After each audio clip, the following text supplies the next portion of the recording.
es que podamos discutir acerca de los temas de la presentación y en general del tema, no necesariamente de la presentación, del tema de paradojas del bienestar, de la medición del bienestar y el progreso, lo cual pues mi presentación puede ser una motivación, pero obviamente los panelistas aquí no necesariamente tienen que referirse a ellos, tienen sus propias visiones sobre el tema. Y luego, por supuesto, que tengamos una participación del público. Ojalá consigamos mover los micrófonos inalámbricos, micrófonos que podamos mover, con eso podemos oírlos a ustedes y no solamente leer sus preguntas. Vamos a tener entonces a tres panelistas con nosotros: Marco Mira del Cole, a Pablo Taktuk y a Eduardo Wills. Creo que vamos a hablar en ese orden, ¿cierto, Eduardo? Sí. Sugiero hablar en ese orden. Entonces vamos a tener primero a Marco Mira del Cole.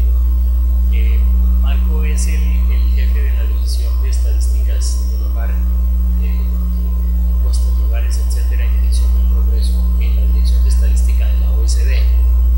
En París ha trabajado mucho en mediciones de estadísticas del bienestar, temas de distribución del ingreso, varios aspectos de política social, de tal manera que creo que él sabe, digamos, los distintos aspectos que nos ocupan aquí desde distintos ángulos, incluyendo pues obviamente los propios que él ha desarrollado en la OECD.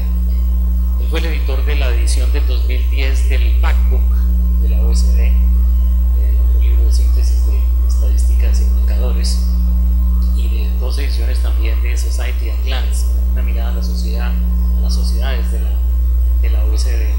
Pero tiene muchísimas más méritos y actividades, pero voy a dejar aquí la presentación para no tomar de su propio tiempo. Adelante, Marco, bienvenido. Marco, are you going to speak in Latin or in English? Okay, English.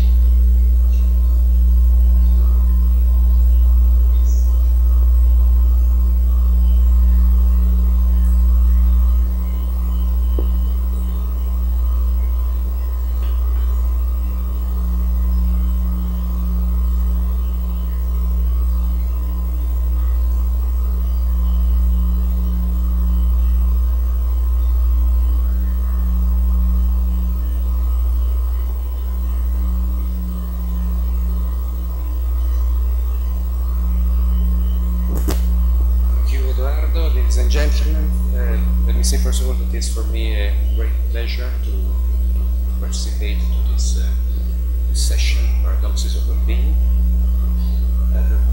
Let me start by saying that, of course, what qualifies as paradox always depends on the view of the world of the person that I'm talking about it. The same set of patterns will sometimes do not fit easily into a particular view of the world, in which case would be qualified as paradox. In other cases, it would become elements that are integral to an alternative reading, and in that case it becomes elements of the new paradigm. So, but despite not this element of subjectivity, what I would like to focus is very much the type of discussion that we already had this morning in the session, focusing very much on the issues of subjective well-being and income. I do it with a lot of modesty. I feel a bit embarrassed to think about this session as a beginning of the view that were raised this morning. In some cases, I will probably repeat patterns that and facts that have already been highlighted earlier in the discussion. So I will do it without fears of repeating myself. To some extent, this is supported by a comment that Jean-Paul Fitoussi was making recently, commenting about the Stiglitz report. People said, well, there are many things that are repeated over and over and over in the report. You say, well, you need to say things at least 3 times in order for them to stick. So to some extent, I will repeat some of a number of elements that have been raised. I will do it by drawing on 2 elements of the work that we are pursuing the LCD, some empirical factors that have been highlighted and were highlighted in the course of analysis of microdata for the kind of for the purposes of application of this life, and some of the more methodological work that we are undertaking in the perspective of preparing some guidelines for the measurement of subjective well-being that could be addressed and used by national statistical offices. The first point, however, that I want to make in relation to some of the discussion that we have had earlier this morning is that I think it is important to make some distinction. To some extent, I mean, part of the great success that subjective well-being measures have recently had among economists and analysts is in the fact that it seems to suggest the existence of a single concept that is all-encompassing and that has the potential to be replaced, to replace a focus on more specific elements. I mean, that has never been our own perspective, and to some extent we have always emphasized that it is important to conceive of subjective well-being as being itself a multidimensional concept, which we think it is important to distinguish between at least three constructs. The first is that of life evaluation, which has the element of a cognitive evaluation that each person makes about their own life. It is affected by what the person remembers about this experience, and is typically measured through general household surveys. But then a separate component is the one of affect or experience feelings, which is a concept which refers very much to the here and now, and for which I think it is important to distinguish between a positive side, positive effects like joy, contentment, and negative effects such as sadness, anger, and worry. Because they are measured in the here and now, they have the potential to be affected by a different range of determinants and to inform about different aspects of people's life. And then third, a more recent concept which is starting to find its way in statistical and policy discussion, the one of eudaimonic well-being, which refers to a range of positive functions such as meaning, life, competence, and autonomy, and which is important again because the range of determinants are quite different from those two dimensions. As an example, taking note of the presence of children, when people are asked in general about whether the fact of having children have an effect about their life evaluations, the effects are either small or negative when we look at effects. But when you look at the notion about eudaimonic well-being, meaning of life, they typically find show up as an important positive effect. Now, most of what we know about in terms of empirical factors of subjective well-being is based on measure of life evaluation. We have already heard a lot about this earlier this morning. I want just to make a few considerations about what we know about the statistical quality of the measures. Very quick reference to some of the patterns in terms of the relationship between average life evaluation and average incomes for countries as a whole, and a brief reference to the importance of other monetary factors of income and an element about the importance of inequality in subjective well-being. On the first point, I mean, statistical quality of various concepts in general assessed with reference to a number of criteria such as reliability, response burden, and validity. Now, reliability of a measure is typically assessed in the form of tests with test scores, or by looking at how people respond to the same question were asked repeatedly over time as the same set of questions. What we know in general about this test score for the life evaluation is that in the case at least of single questions of life evaluations, this correlation are of the order of 0.6, 0.7. They are in general higher, marginally higher when they are assessed on the basis of multiple questions, and overall, so there are correlations which are lower than the one of other more objective elements of people's life, like income, where a test score of the order of 0.9, but they are higher, for example, of items like expenditures. So overall, I mean, I think we can reliably say that of this these elements, the measure perform relatively well. What about response burden? Well, in general, we know that these are concepts that are questions that typically pose a very small response burden on respondents. The questions are short, they are easy to understand, they are not deemed as intrusive by people, and as a result, you find that item non-response rates referring to this item are much lower than the one that are typically found for other variables. Then validity itself is a concept that has many, several declinations. Statisticians talk about face validity, convergent validity, which has more to do about how various measures of the same concept relate to the other, construct validity, which refers to more how the measures relate to what people conventionally regard as plausible determinant of these outer measures, and even in this respect, the measures are of life evaluation are, in a sense, adequate. I have one slide which provides an example of this, of the properties of life satisfaction, as in the case of construct validity. This is what is shown in the chart is the measures of life evaluation for people based on a panel survey that interviews people in the case of Germany at different moments in time. In this case, the events that is looked at is the occurrence of a disability as measured by the time in which a person starts to receive disability benefits. And what you see on the right-hand side of the chart is that in general, this is an event that has a significant impact on life satisfaction. The size of this impact depends on the size of the disability that is recorded, is that the disability agency recognized to the individuals, and that there is also very little adaptation after the event to disability.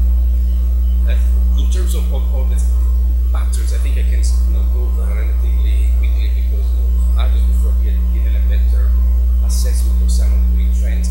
In terms of the time series relationship between average income and average life satisfaction, I think that by and large, the observation was made by Easterling in 1974 changes in life satisfaction, there's no relation with changes in average income as measured by GDP.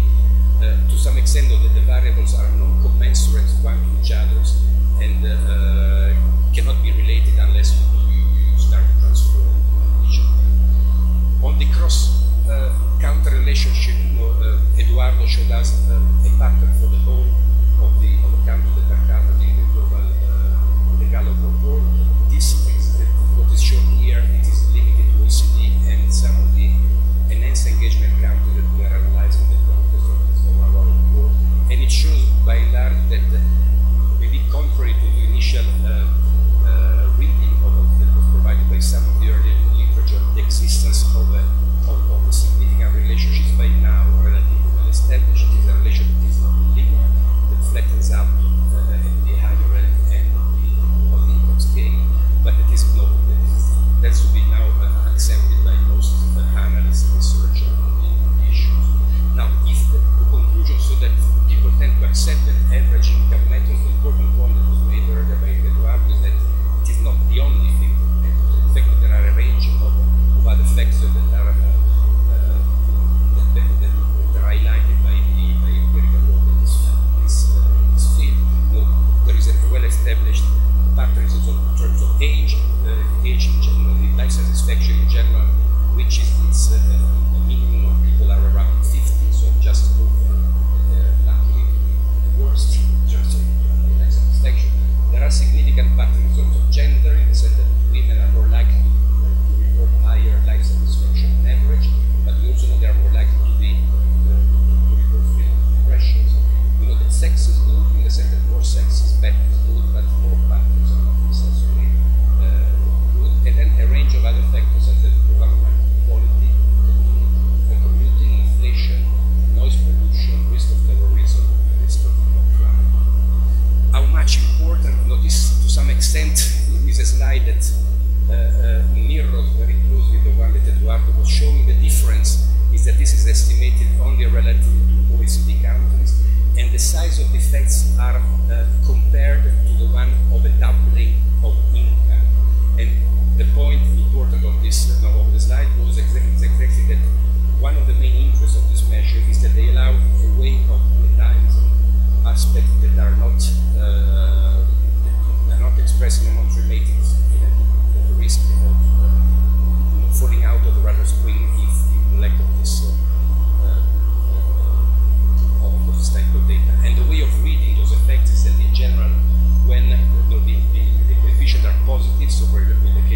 secondary education.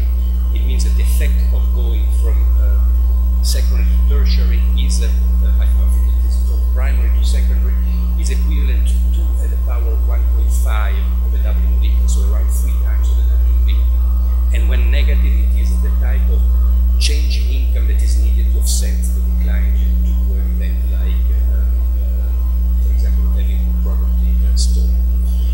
The other point that I wanted to make, that to some extent has not been made in the discussion earlier this morning, is that when people are talking about different outcomes in people's life, inequalities are as important as averages.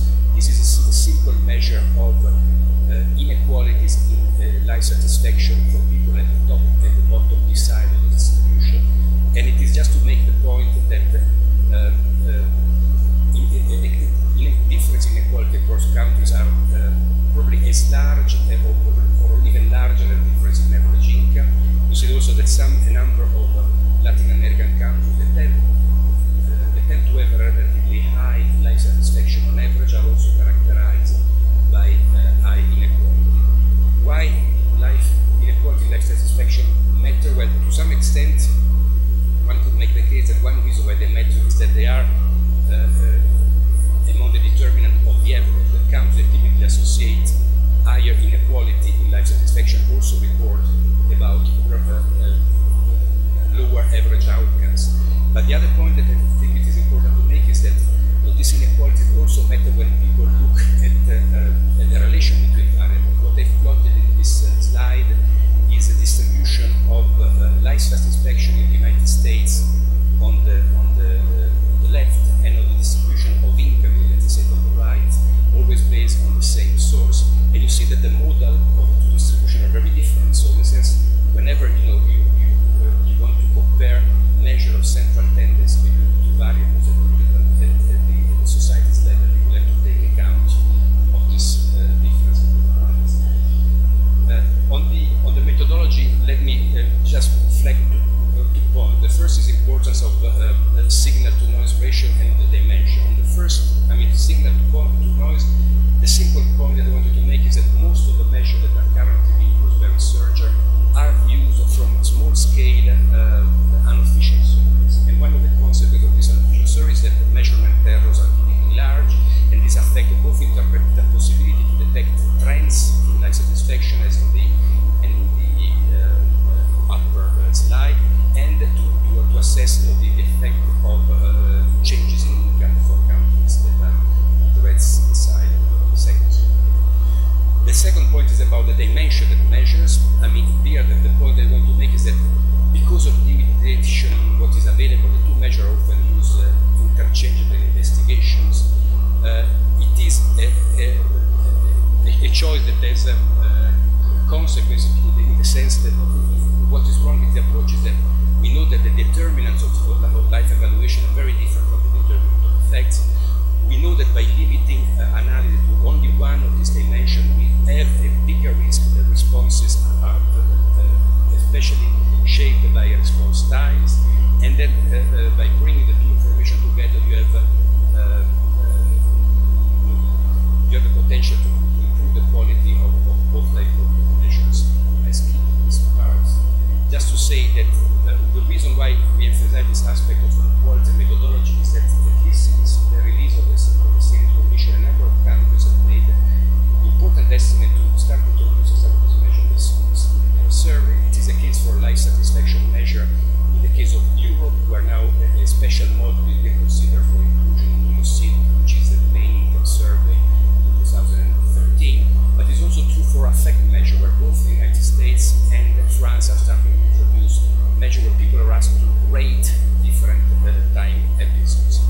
And so all of this is good, but of course it carries with it also the risk of proliferation of competing measures. And it's because of that that we are aiming to develop a set of guidelines which have the ambition to become the recognized standard adopted by the National Statistical Agency with the produce of survey measures in this field.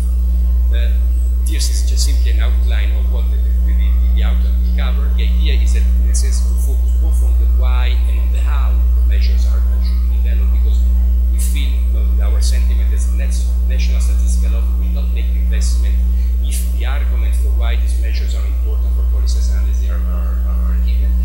The idea would be to develop, in addition to the guidelines, a model structure that countries would use. The model would be comprehensive in general, but also with a modular structure whereby countries that are limited in terms of space could, at the minimum, introduce a single question on life evaluations. If they are more time, they could introduce a limited question on effect, but always within a limit of less than 1 minute to respond to this type of questions. And then, according to the availability of time and the specific modules, they could progressively take on board additional questions. Now, what we hope to get out of this work is to increase the number of candidates for which official statistics are available, to improve the comparability of this measure, to improve their quality, to improve their usefulness. I rushed because I know that I was already hitting against the time limit, but I wanted just to conclude with this reference to a book that was quite famous in the 60s. It was by Thomas Kuhn about the structure of scientific revolutions, which was arguing that periods of continuity in natural sciences are interrupted by discontinuities, and during revolutions you have paradoxes that emerge and that lead to the development of the change the method of research and the rules of the game. Well, it seems to me that what we are facing today is something similar in respect to social sciences. We are moving from a unidimensional dimension framework to a multidimensional one. We are recognizing that economic resources are important, but they are not the only thing that matters. That other dimensions are important, that they are linked to those resources, but they also have a degree of independence. So the conclusion that they will grow is that we are probably witnesses today of a similar shift in social sciences from paradoxes to paradigms. And to some extent, that's the sense that we have always been given to our work on measuring progress and what we are trying to achieve in this. Thank you very much.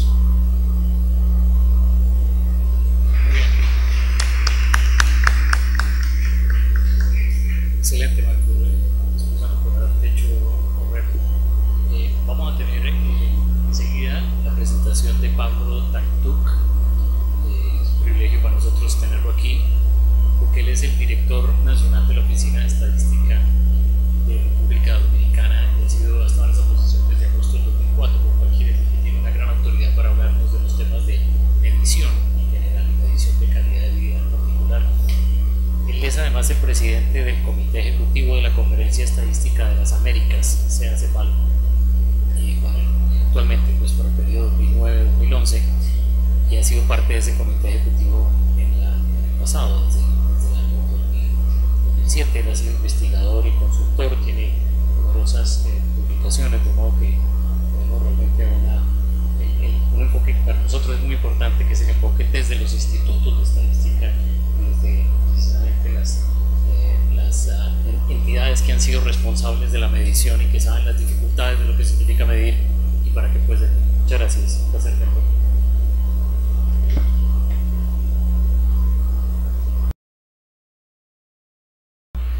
Gracias, buenas tardes.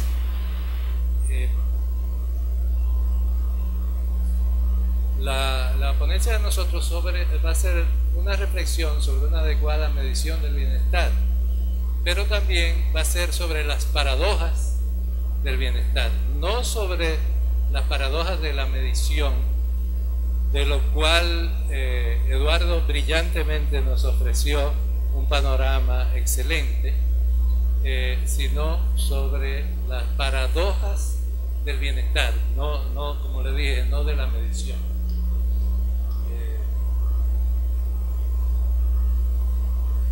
Yo voy a partir de mi patria, de República Dominicana, porque en mi país la Estrategia Nacional de Desarrollo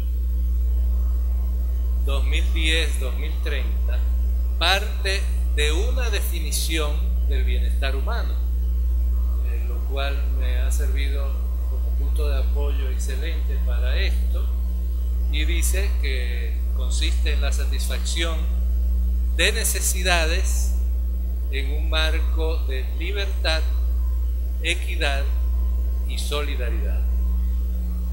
Este señalamiento da pie a la reflexión de que el bienestar humano es explícita o implícitamente un valor fundamental para cualquier estrategia de desarrollo.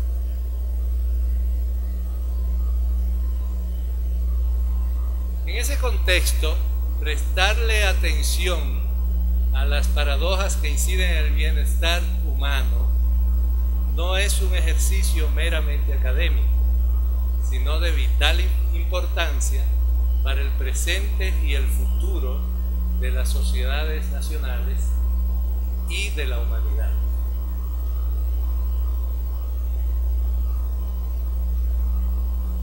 Veamos entonces algunas paradojas que se dan o se han dado con frecuencia en la República Dominicana, algunas de las cuales también se han presentado en mayor o menor medida en los países de América Latina y el Caribe.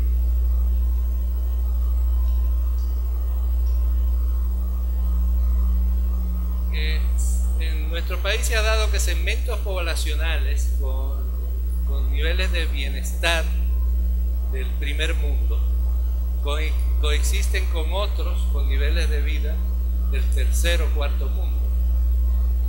También que sectores de actividad económica que concentran gran parte de la producción, concentran estos sectores económicos gran parte de la producción del país y sin embargo tienen bajos niveles de productividad.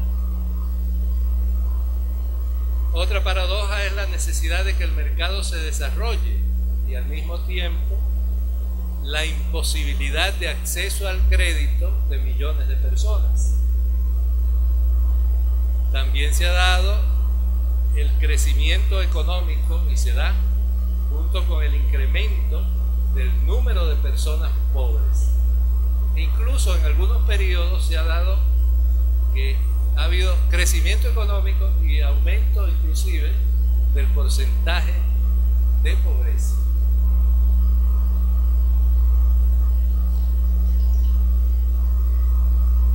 Ha habido crecimiento de la desigualdad a pesar del crecimiento económico junto con crecimiento del desempleo, no en todos los periodos, por supuesto, estamos hablando de periodos específicos, crecimiento económico unido a la disminución de la esperanza de un futuro mejor, porque se ha hablado muchas veces de la medición subjetiva del bienestar, en este caso de la esperanza, y ha habido políticas procíclicas que con frecuencia han contribuido a agudizar las fluctuaciones económicas en vez de paliarlas, como hubiera sido lo deseado.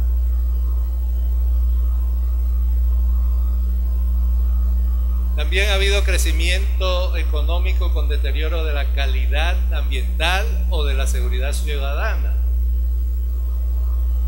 Se ha dado el incremento del número de mujeres parturientas atendidas en hospitales, que se supone que tienen una mejor atención, junto con el aumento de la tasa de mortalidad materna. Asimismo, reducción lenta de la pobreza en periodos de auge y rápido aumento de la pobreza en periodos de crisis. Inclusive hubo un año, en 2003, que la reducción en la pobreza significó lo que se había logrado en 10 años de crecimiento económico anteriores a ese año. O sea que en un año se perdió lo que se había logrado en 10 años.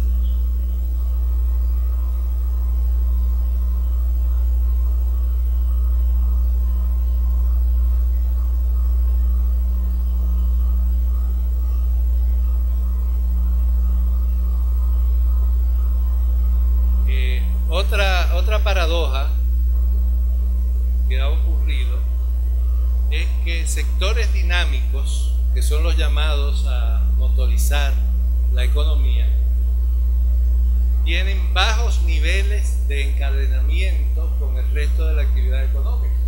Entonces no pueden ser motor de la economía. También ha habido disminución de la calidad del producto educativo precisamente en el periodo de mayor necesidad de ser competitivos internacionalmente. Lo mismo pasa con marcos legales obsoletos e ineficaces en la época en que las inversiones y los ciudadanos requieren de mayor seguridad jurídica. Y ha habido un desarrollo de la tecnología, pero al mismo tiempo ampliación de la brecha entre los niveles de conocimiento en un momento histórico en que urge su disminución, porque si no se contribuye a la desigualdad.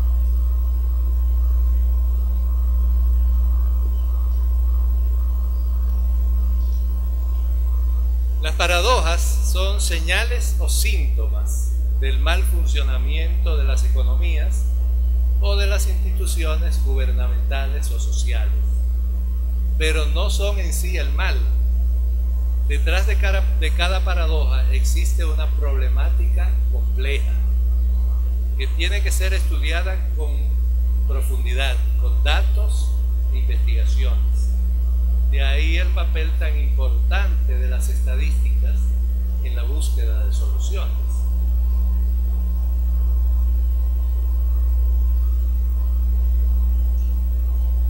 El bienestar no puede ser objeto de mediciones que sinteticen solo unas cuantas variables.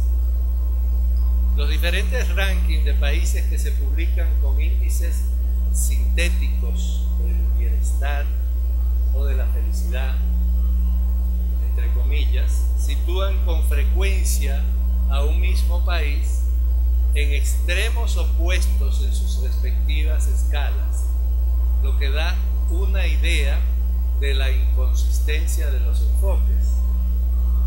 En caso de que se establezca una medición internacional de síntesis para el bienestar, tendrá que tener en cuenta un número importante de variables,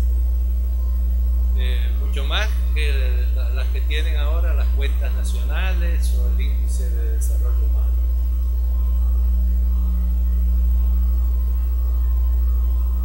Esto se comprende con facilidad volviendo a la Estrategia Nacional de Desarrollo de la República Dominicana, que como vimos al principio parte de una definición del bienestar humano.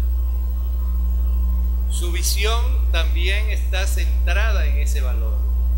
Se articula la estrategia en torno a 4 ejes estratégicos.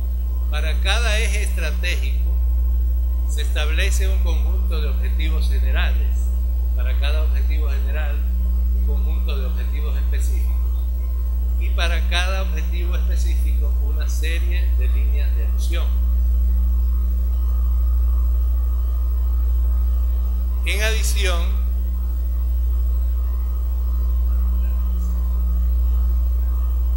adición, cada eje estratégico está acompañado de metas cualitativas y de indicadores y metas cuantitativas. Solo los indicadores cuantitativos son 70. Son 70 en principio. ¿Qué implica esto? Que no solo a nivel nacional, sino también para todas las provincias y municipios del país, el Sistema Estadístico Nacional y la Oficina Nacional de Estadística tienen la enorme responsabilidad de producir estadísticas e indicadores de calidad y oportunos. Lo ideal sería que la medición del bienestar que se utilice pudiera aplicarse a áreas geográficas pequeñas, lo que permitiría focalizar políticas públicas priorizando en las demarcaciones que más las necesiten. Sin embargo, con excepción de la información que arrojan los censos, es difícil obtener mediciones con ese nivel de desagregación, principalmente por razones de costo. Entonces, aquí hay una paradoja de la medición. Pues mientras mayor es el nivel de dificultades y problemas de un país, menos probabilidad hay de que se puedan realizar las mediciones adecuadas y de orientar debidamente las políticas públicas y la toma de decisiones.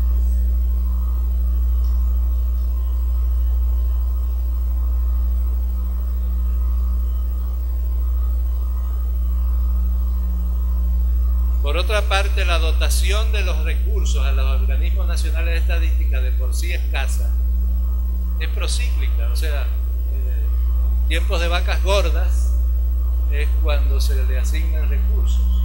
En los tiempos de vacas flacas, pues nos quedamos igualmente de flacos los productores de estadística. Como en los países en desarrollo son tan frecuentes los periodos de crisis, los recursos para fines estadísticos a menudo se sacrifican para orientarlos a otros fines.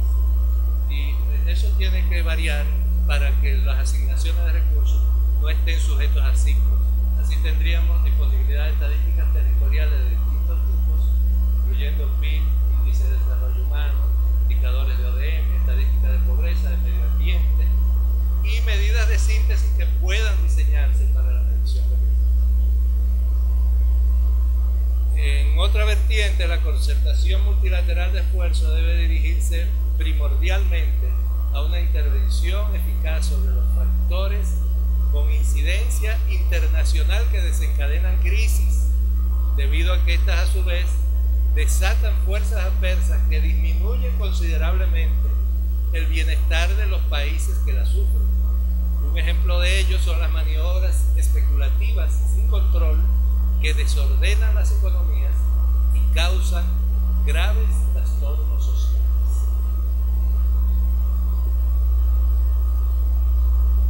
Quiero hacer énfasis en la necesidad de multiplicar los esfuerzos para medir adecuadamente el bienestar. El concepto del bienestar es un concepto que debería ir al núcleo de la persona humana en su integralidad, así como de su inserción en la sociedad. Debemos evitar dos trampas.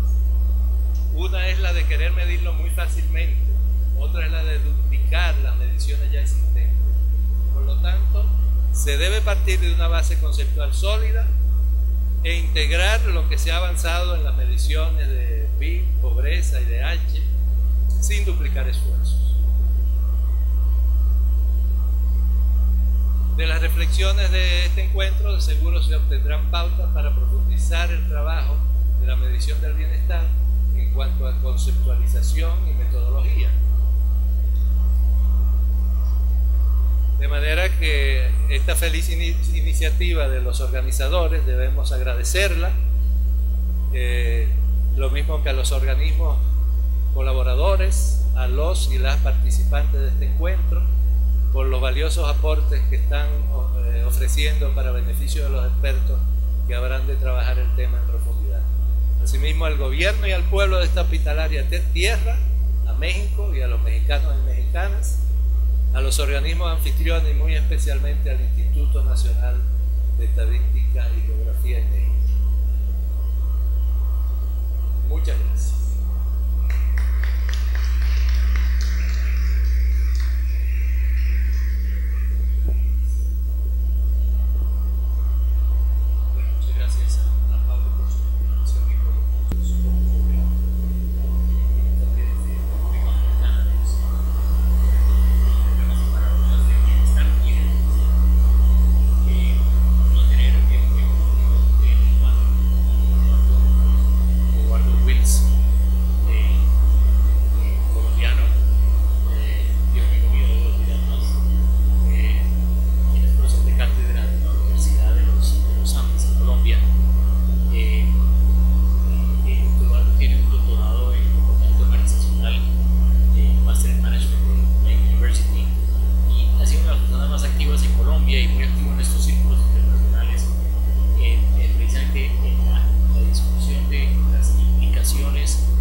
diversos aspectos muy importantes del bienestar empezando a estudiar hasta ahora, los cuales haya sido los investigadores.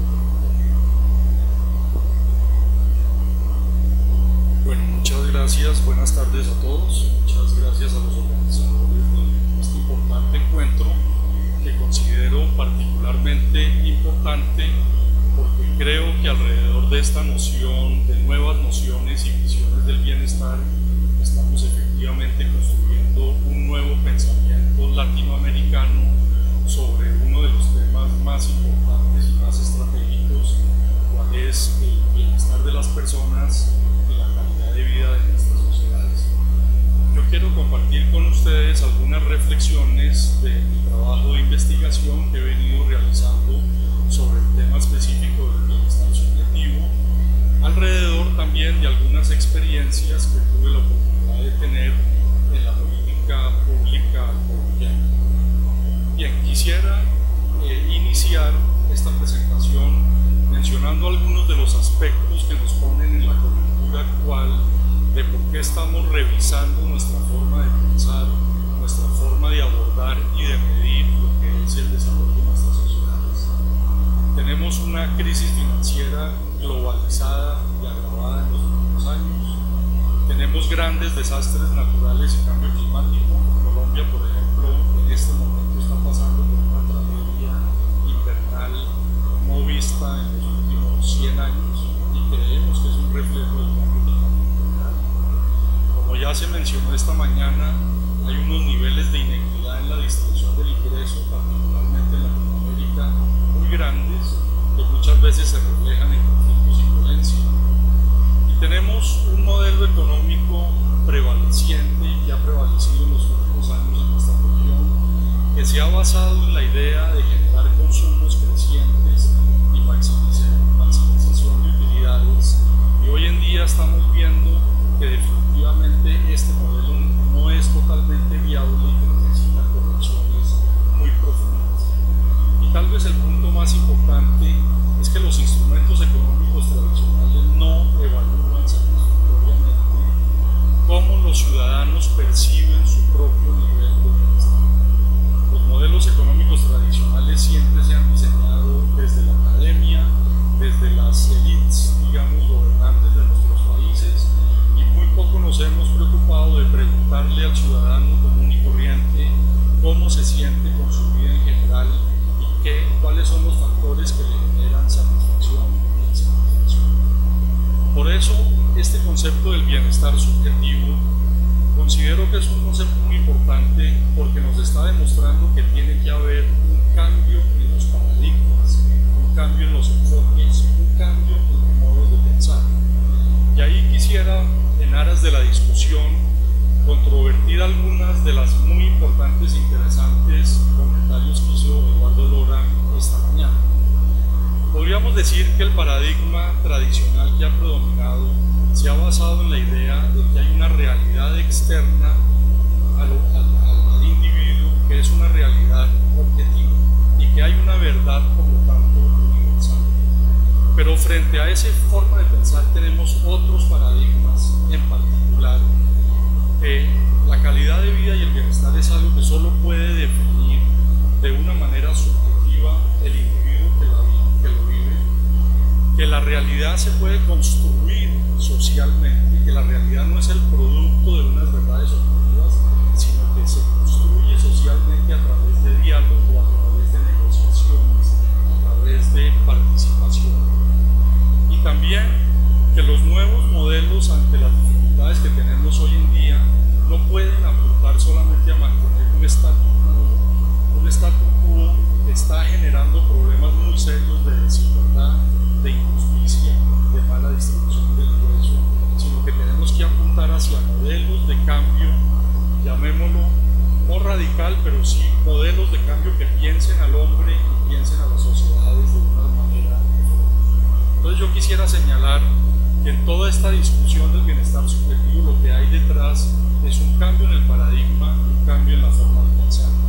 Y por eso, antes de ver como limitaciones el hecho de que haya diferencias culturales, de que haya diferencias entre los individuos, de que las personas tengamos distintas aspiraciones y distintas metas en la vida, creo que debemos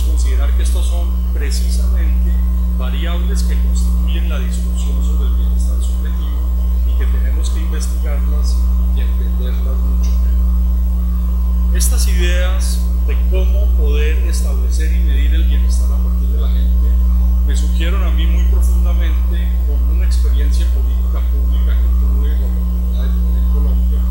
Tuve la oportunidad de trabajar en un plan hacia las regiones más pobres, más desvalidas, de mayor conflicto social en el país, trabajando de manera muy participativa con campesinos, indígenas, con pobladores rurales de Colombia. Y nosotros desde Bogotá, un poco centralizadamente, pensábamos que lo que había que llevarle a estas regiones, a estas personas, eran bienes materiales, eran más carreteras, más escuelas y obviamente aumentar el nivel de ingreso.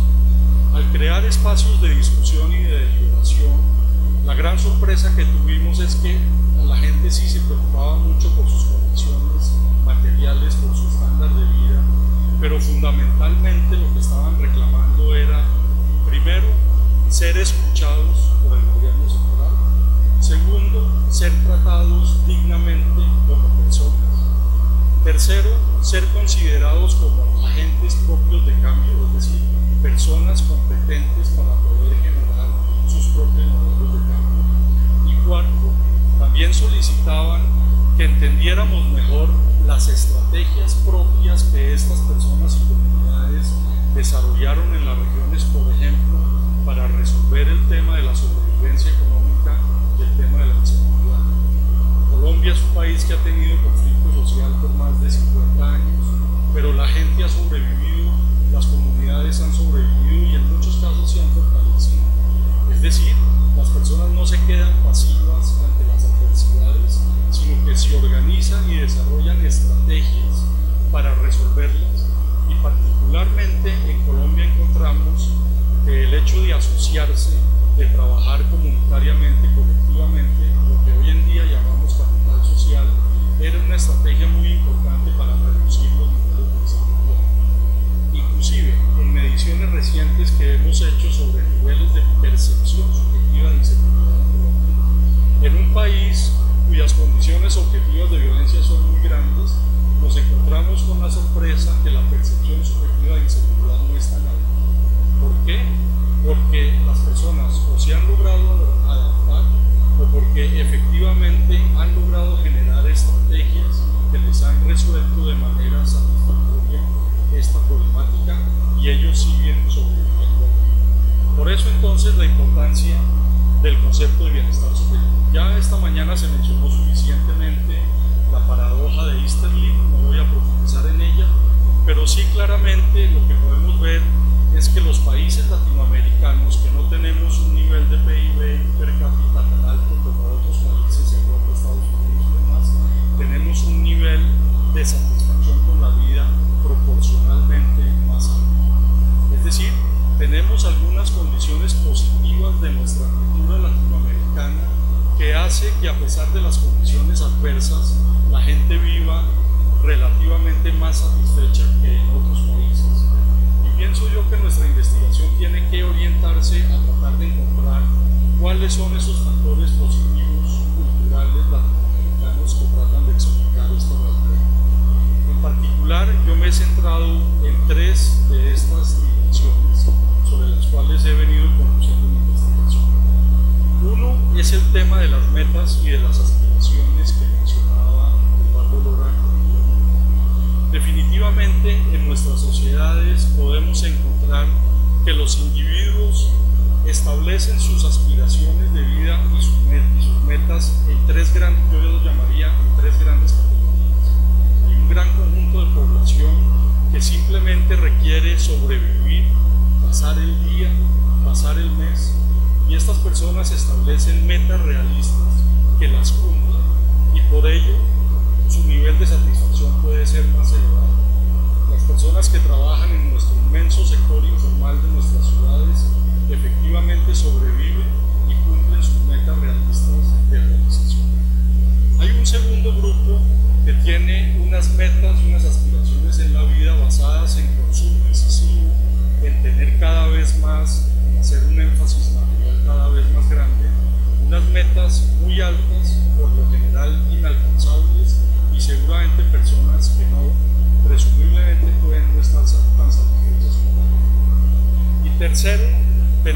tercer grupo de personas cada vez más creciente en nuestras sociedades que voluntariamente están reduciendo sus niveles de consumo y están haciendo un esfuerzo importante por cambiar su estilo de vida hacia una vida bien vivida. Personas que voluntariamente reducen sus niveles de consumo, personas que quieren gastar más tiempo libre con su familia o las actividades que más les satisfacen, personas que quieren vivir armoniosamente con la comunidad y con el entorno ambiental en el que residen. Entonces hay un grupo también muy grande que voluntariamente está reduciendo ciertas metas y ciertas aspiraciones de las cuales puede generar un nivel de satisfacción importante.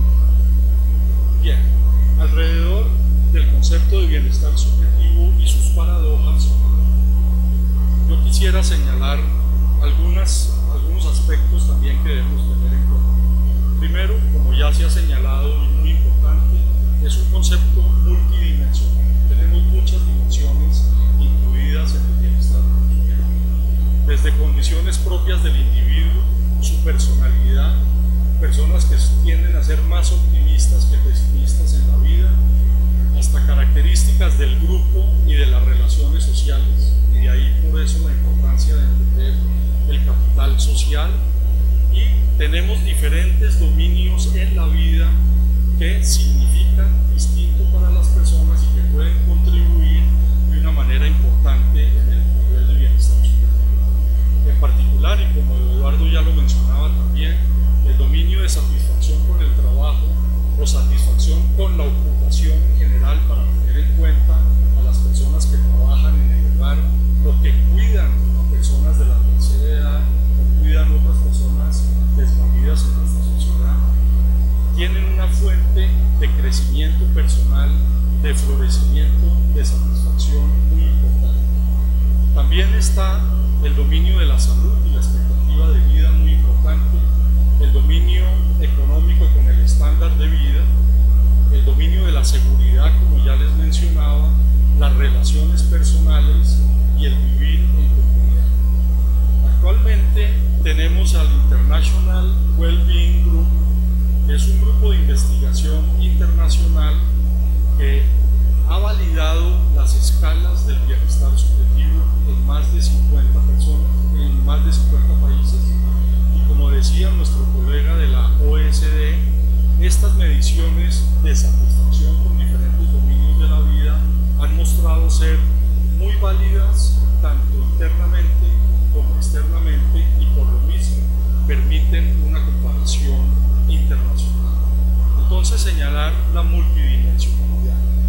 En segundo lugar, mencionar que el bienestar subjetivo es también multinivel y que nuestros métodos de análisis hasta ahora empiezan a incorporar metodologías, por ejemplo, de regresiones multinivel, en donde uno pueda sumar variables de tipo individual con variables de tipo social, con variables de tipo colectivo, porque no se pueden agregar las mediciones individuales como si fueran el producto de conjuntos sociales o de agregados sociales.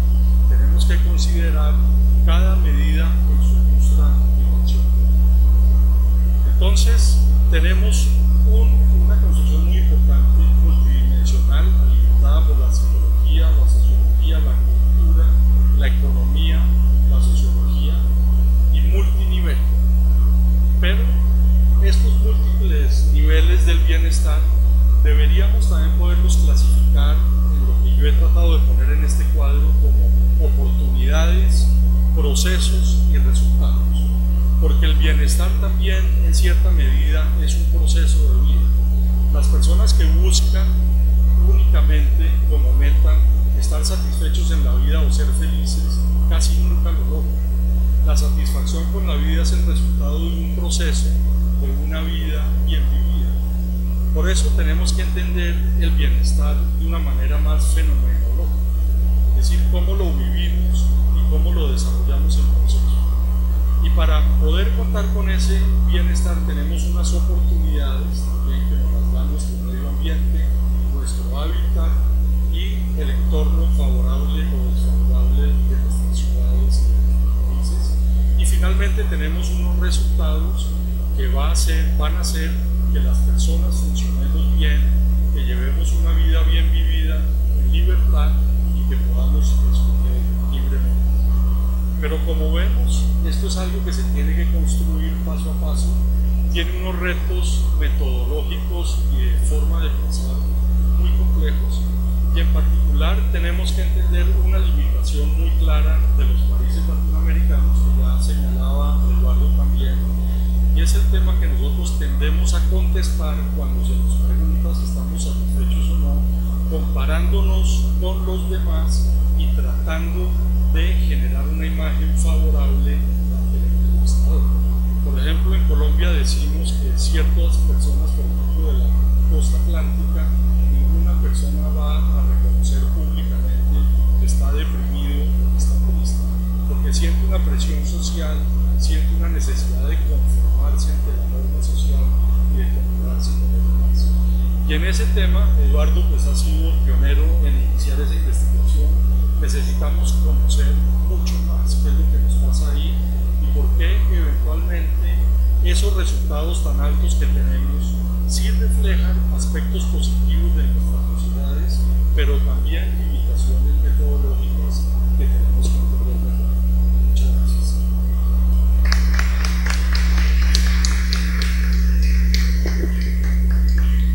Bueno, muchas gracias a Eduardo y a nuestros otros dos panelistas. Yo les sugeriría que, ¿por qué no fue? Alzan la mano los que creen que van a hacer preguntas, con eso sabemos si las podemos hacer en voz alta, en el caso en el cual pues tratamos de ver cómo estamos de tiempo, o si más bien nos mandan preguntas por escrito. ¿Por qué no alzan la mano los que creen que harían preguntas? ¿Cuánto sería? Tener una idea.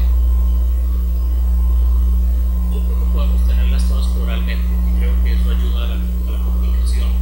Yo lo que les pediría es disciplina, de ser posible un minuto y medio. Tenemos que terminar a las 5 y 10, entonces un minuto y medio cada persona, y pronto después tenemos una ronda de vuelta entre los panelistas. ¿Quién empieza? No sé, ya el micrófono.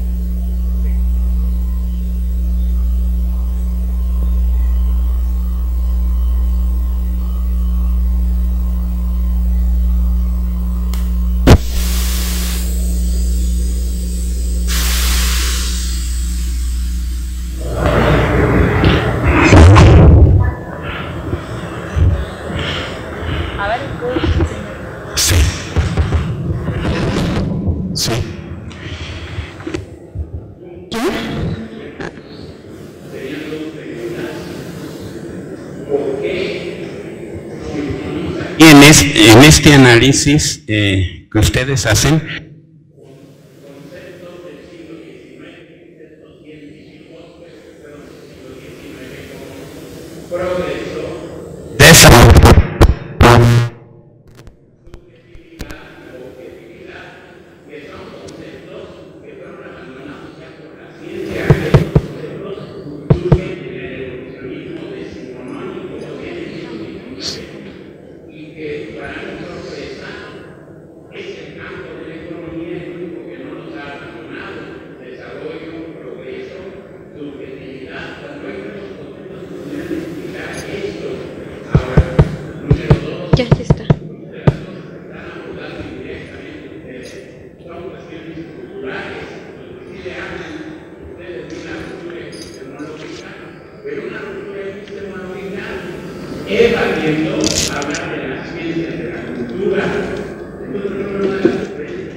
difiere culturalmente.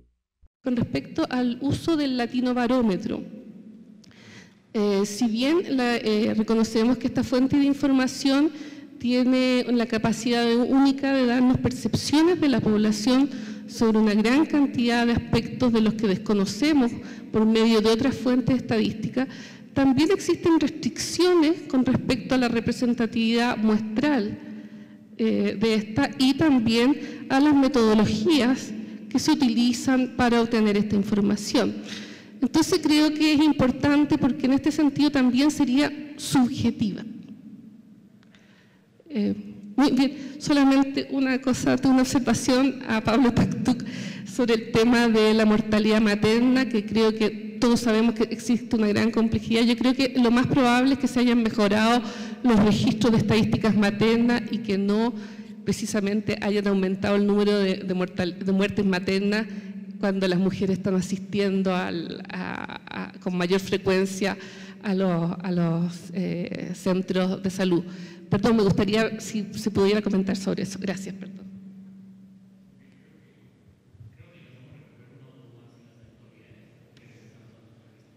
Sí, gracias. La pregunta, bueno, las estadísticas las captamos o las generamos porque queremos usarlas para tomar decisiones. En el caso de las estadísticas sobre bienestar subjetivo, la pregunta que quiero hacerles es si ustedes consideran que con el grado de desarrollo que tienen actualmente ya se pueden usar de manera práctica para la toma de decisiones en el sector público. Y también, como consecuencia, si consideran ustedes que ya es el momento de incorporarlas en la agenda de trabajo de las Oficinas Nacionales de Estadística de la región latinoamericana y del Caribe. Gracias.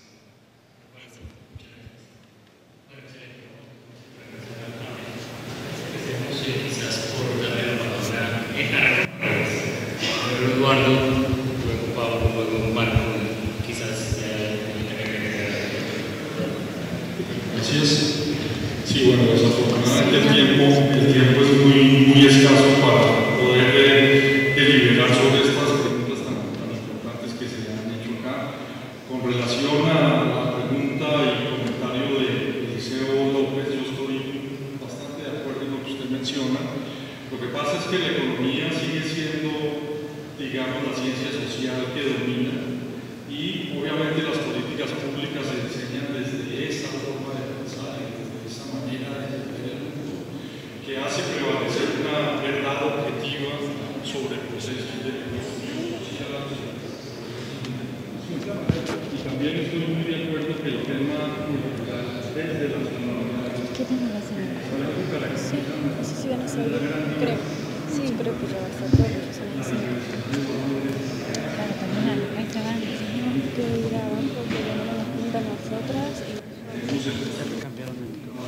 Sí, ya. Sí, ya, pero igual ya terminaron. Pasando un poco más hacia el tema más de métodos y de métodos.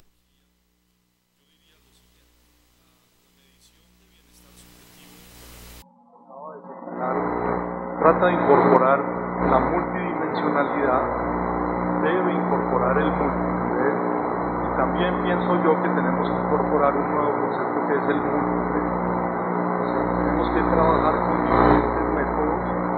El cuantitativo obviamente es muy importante y es fundamental, pero tenemos que darle paso progresivo a otros métodos de reflexión más cualitativos, recoger más narrativas de nuestros ciudadanos, narrativas de nuestros comunidades urbanas y rurales. Yo trataba de explicar en el sentido que el bienestar, de una forma, es una fenomenología. Es algo que la persona vive como un proceso a lo largo de su vida y que muchas veces una pregunta de una encuesta no logra capturar por esa fenomenología. Entonces tenemos que pasar al método y tenemos que poder desarrollar esquemas en los cuales las historias de vida de nuestras comunidades indígenas las podemos recoger y complementar con métodos científicos más tradicionales, más cuantitativos. El tema de la multidimensionalidad creo que sí se ha hecho un avance importante, y hoy en día decimos que trabajamos con un método de abajo hacia arriba. Ya tendremos la oportunidad, creo que mañana o el viernes, de escuchar al profesor Martínez, que realmente fue quien originó la pregunta global sobre satisfacción con la vida, pero fue una pregunta originalmente global que trataba de cubrir toda la complejidad de lo que se estaba preguntando. Hoy en día, algunos estamos trabajando más con aspectos desde abajo hacia arriba, tratando de recoger diferentes dominios de la vida que empiezan en dominios importantes. Por ejemplo, en Colombia el tema de la satisfacción con la espiritualidad, que no aparece en las encuestas tradicionales ha demostrado tener un peso muy importante en la explicación de las experiencias de la vida. No la religiosidad, no pertenecer a la Iglesia Católica o no, sino tener una idea de trascender en la vida, de encontrarle sentido a lo que se hace.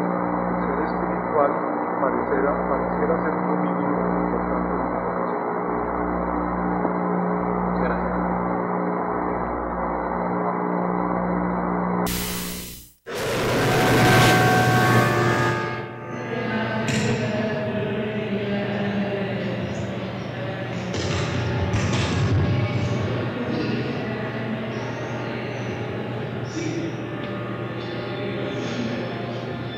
Llevamos esto.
Deseable.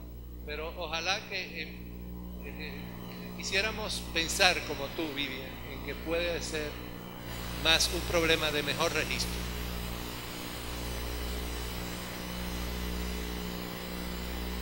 Well, I apologize in advance if I've not had made this some of the points that I've been raising in the question, so we'll only address a few of the issues that I recognize. On the question that was raised toward the end about whether the current information subject to the need is adequate to inform policies, from our perspective, the answer is clearly no, not adequate. I mean, effectively, that's why we are calling for a big investment of statistical offices in these fields. Much of the information that is currently available reflects the importance of a range of a broad number of conditions in the evaluation that we can make about their life as a whole in specific domains. But remember, when you want to look at the impact of specific policy and what is the impact of increasing the period of maternity leave for mothers where they can stay home or remunerated, I mean, there you typically need to have a survey that allows to focus on specific groups. And this is why one of the main limits of much of the available information on subject-to-be, different types of subject-to-be, but it also applies to many of the issues that were, for example, presented this morning by the representative of the SEPAR with respect to inequalities. Most of these dimensions of inequality that we know that the key method of assessment, they are simply not in the radar screen of official statistics. They can be documented and they can provide insight about the reports are based on a number of unofficial surveys like Antibarometer, like the Gallup report that we're using in the OECD. Of course, we must be very aware about the limits of this range of information that have to do with the sample size, with the way the sampling frame that are used, with the fact that often they depart from a fully random sampling, so that you cannot really compute standard error or set the significance of a change. So in fact, to us, there is always a trade-off in venturing these new fields, given the limits of the information that is available from statistical sources. You need, by necessity, to leverage information that exists outside this field, but you need to have an assessment tool that allows you to make judgment about the quality of the different things. So the distinction, in my view, is not simply, we cannot simply assume that official statistics will always meet by definition all standards of quality statistics and the official survey results. We are in a situation where we need to make to deal with the trade-off between the two. If you were to wait that the statistical offices can put in place the type of instrument that would be adequate to monitor this type of phenomenon, you probably will need 10 years of time before we be able to report on this issue. There is a demand that is already present now, which somehow requires us to make some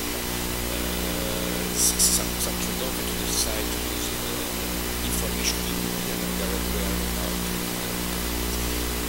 Another last point I want to pick up is are we sure that the time is really right for setting up standards on many of these fields? Well, the demand for statistics is always a demand that is derived from somewhere else. It's not a statistician who decides it is relevant. In our view, we are today confronted with a strong demand that comes from policymakers at large. And it is because we see that several statistical offices are already taking steps to incorporate some of these questions into their survey that we think that to justify the investment, to have some type of standards and guidelines that will allow some good comparability across countries is something that makes investment. Muchas gracias. Para mí los comentarios muy interesantes porque me hicieron hacer conexión con lo que, digamos, yo como economista no había hecho explícito al hablar, y es, claro, estas son las paradojas y las sorpresas para mí. Que es una paradoja, es algo subjetivo precisamente. Es subjetivo porque viene el marco mental con el que yo vengo o con el que cada uno viene, y por lo tanto una paradoja es sencillamente aquello que no puedo explicar con su marco mental. En cierto sentido es una confesión de la ignorancia en forma más o menos organizada.